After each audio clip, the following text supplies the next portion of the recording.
ऐसी कुछ गलतियाँ बताता हूँ जिन्हें छोड़ दोगे तो तुम 1 घंटे में भी 4 घंटे जितना पढ़ पाओगे। सबसे पहला है लॉन्ग स्टडी सेशन। जब तुम 4 घंटे तक पढ़ते हो तो उससे तुम्हारे दिमाग को कुछ भी याद नहीं होता। तुम्हारा दिमाग स्टार्टिंग के कुछ टाइम जैसे 25 मिनट या फिर 30 मिनट तक तो एक्टिव रहता है। उसके बाद में तुम्हें जो भी पढ़ा है वो सब कुछ बेकार का होता है। उसमें से तुम्हें कुछ भी याद नहीं होता, तुम सिर्फ़ पन्ने पलट रहे होते हो।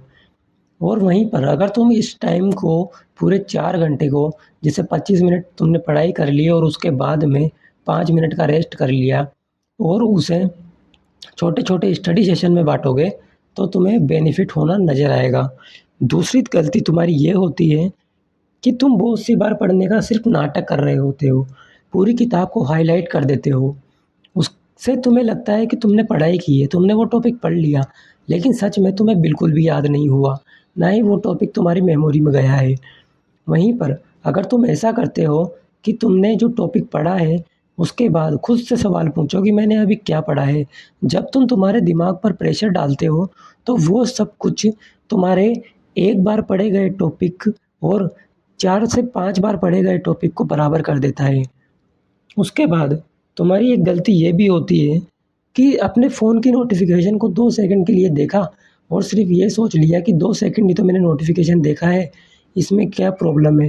लेकिन एक स्टडी कहती है कि 2 सेकंड का डिस्ट्रैक्शन आपके दिमाग को फिर से डीप फ़ोकस में लाने में पूरे 23 मिनट से भी ज़्यादा का समय लगा देता है।